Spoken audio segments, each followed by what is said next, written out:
Hello, my dear students. Lesson second, part second. Part second. Where is science taking us? ਵਿਗਿਆਨ ਸਾਨੂੰ ਕਿੱਥੇ ਲੈ ਕੇ ਜਾ ਰਿਹਾ ਹੈ? Let's start.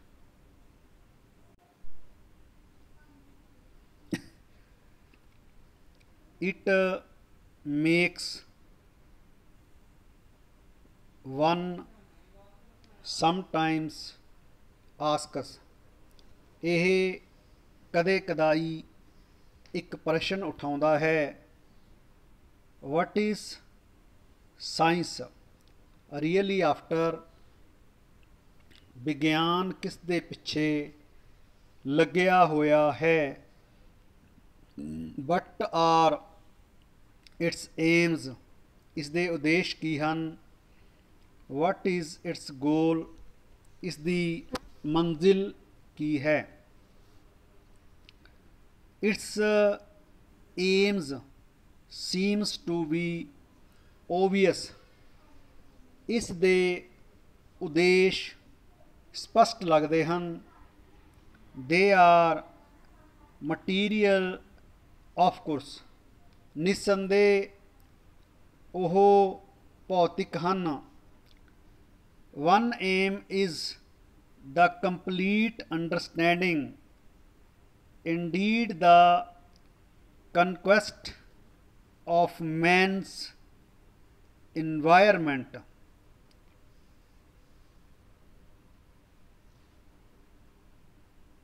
The conquest of everything material, big or small, bringing all parts within man's reach.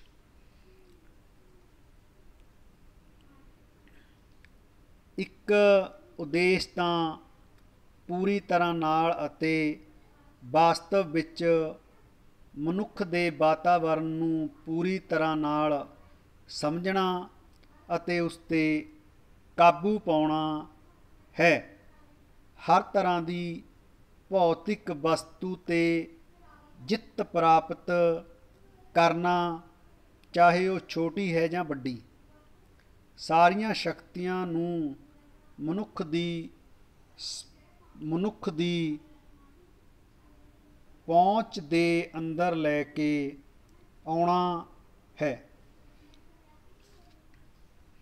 other aim is the understanding of all the mysteries that lie within the human body. ਦੂਜਾ ਉਦੇਸ਼ ਉਹਨਾਂ ਸਾਰਿਆਂ ਰਹੱਸਾਂ ਦਾ ਪਤਾ ਲਗਾਉਣਾ ਹੈ ਜਿਹੜੇ ਕਿ ਮਨੁੱਖ ਦੇ ਸਰੀਰ ਦੇ ਅੰਦਰ ਹਨ.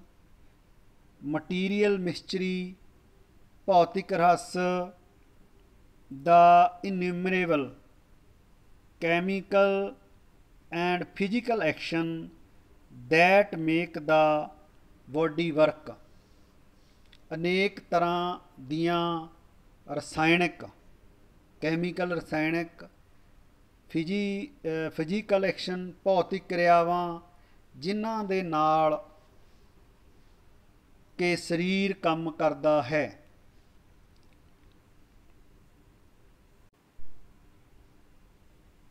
if these are the apparent aims of science, ਜੇਕਰ ਇਹ ਵਿਗਿਆਨ ਦੇ ਪ੍ਰਤੱਖ ਉਦੇਸ਼ ਹਨ, surely they cannot represent the ultimate goal.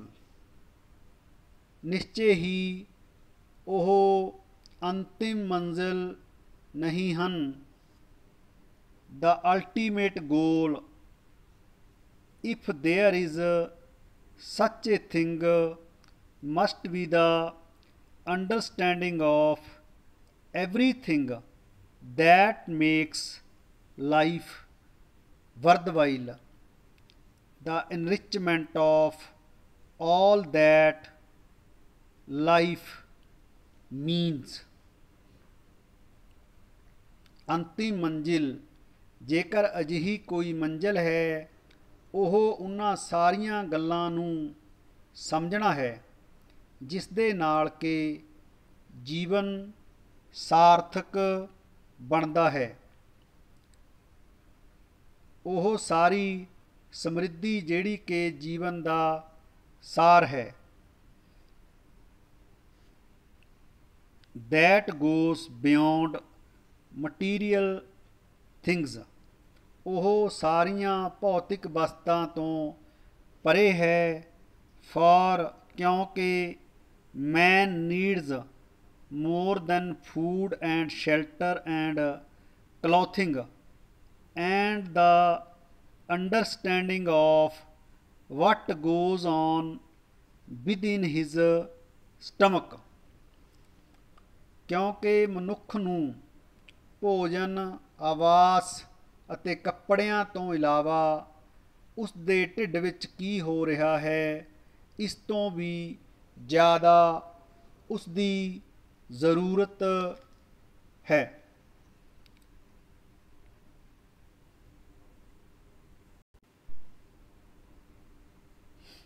What is really needed in the world today, perhaps more than ever before।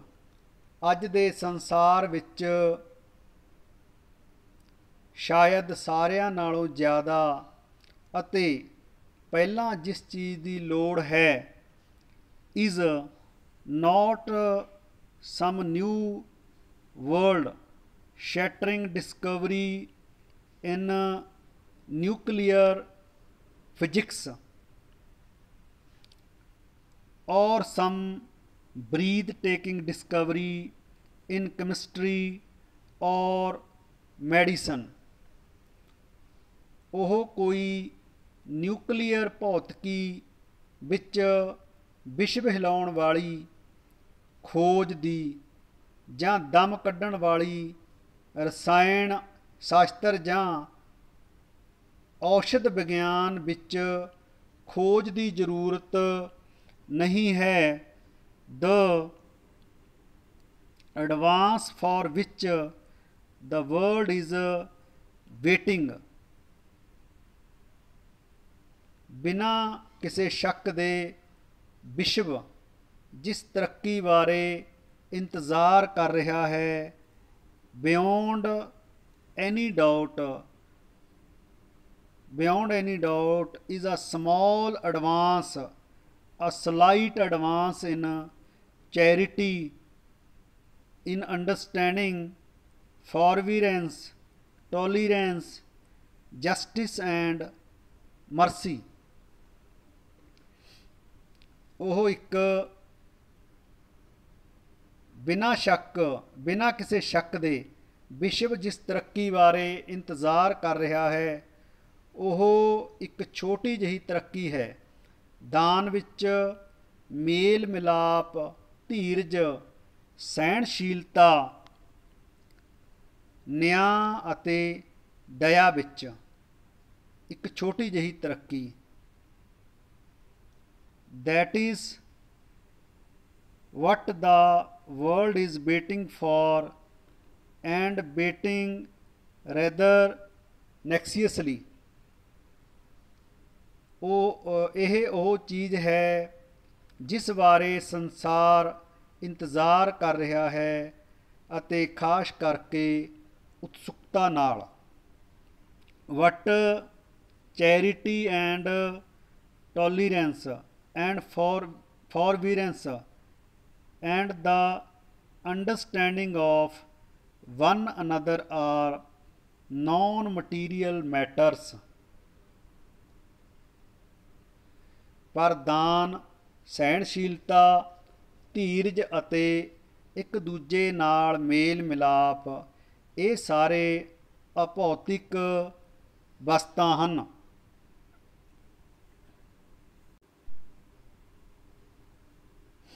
and in non-material things, in the simplest social things, science has been helpless. ਅਤੇ ਅਭੌਤਿਕ ਵਸਤਾਂ ਵਿੱਚ ਅਤੇ ਸਾਰਿਆਂ ਨਾਲੋਂ ਸਰਲ ਸਮਾਜਿਕ ਵਸਤਾਂ ਵਿੱਚ ਵਿਗਿਆਨ ਬੇਵੱਸ ਹੈ। It can not even help us to distinguish good from evil। ਇੱਥੋਂ ਤੱਕ ਕਿ ਇਹ ਸਾਨੂੰ ਬੁਰੀਆਂ ਗੱਲਾਂ ਵਿੱਚੋਂ ਚੰਗੀਆਂ ਗੱਲਾਂ ਵਿੱਚ ਅੰਤਰ ਕਰਨ ਵਿੱਚ ਵੀ ਮਦਦ ਨਹੀਂ ਕਰਦਾ। may be this will not always be so। ਹੋ ਸਕਦਾ ਹੈ ਕਿ ਹਮੇਸ਼ਾ ਇੰਜ ਨਾ ਹੋਵੇ। who knows ਕੌਣ ਜਾਣਦਾ ਹੈ। it is quite probable that someday science will effect an improvement in the human brain itself। ਇੰਜ ਇਹ ਹੋ ਸਕਦਾ ਹੈ ਕਿ ਕਿਸੇ ਦਿਨ ਵਿਗਿਆਨ ਮਨੁੱਖ ਦੇ ਦਿਮਾਗ ਵਿੱਚ ਕੋਈ ਸੁਧਾਰ ਕਰ ਦੇਵੇ।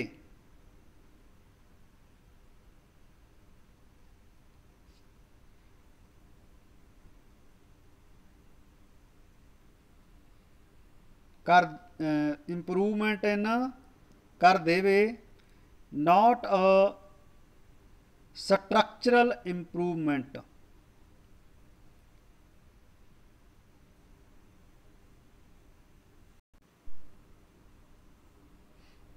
for in structure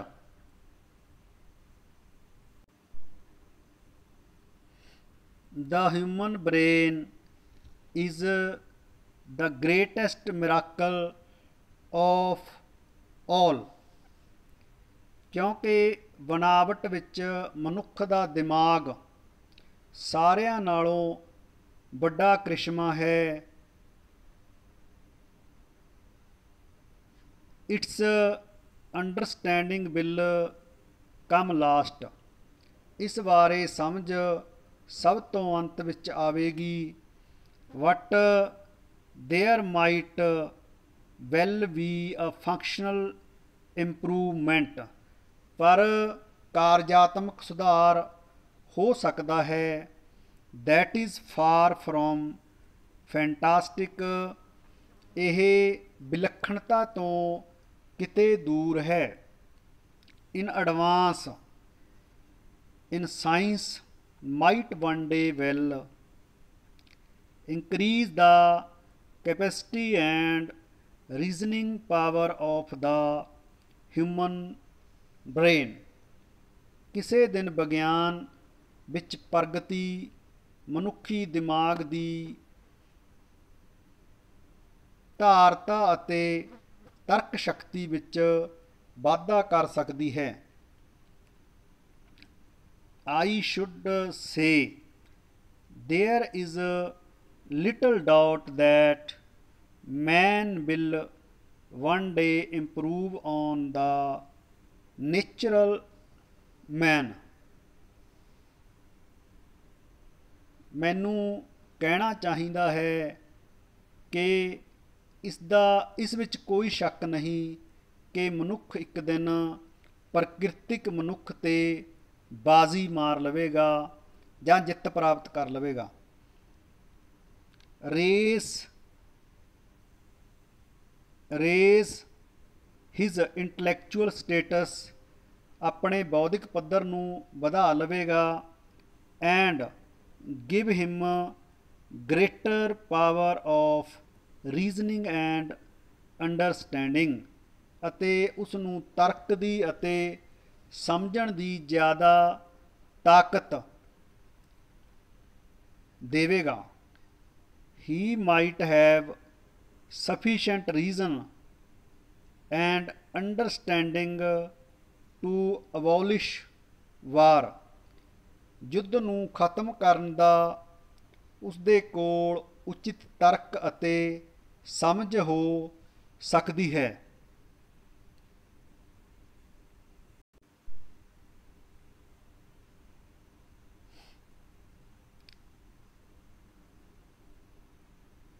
whether that will be so, शायद इस तरह हो सकेगा, whether and when he will have a better understanding of his fellow men, that remains to be seen। ਚਾਹੇ ਕਦੇ ਚਾਹੇ ਅਤੇ ਕਦੋਂ ਉਸ ਨੂੰ ਆਪਣੇ ਸਾਥੀ ਮਨੁੱਖਾਂ ਦੀ ਸਮਝ ਹੋਵੇਗੀ, ਇਹ ਅਜੇ ਦੇਖਣਾ ਬਾਕੀ ਹੈ।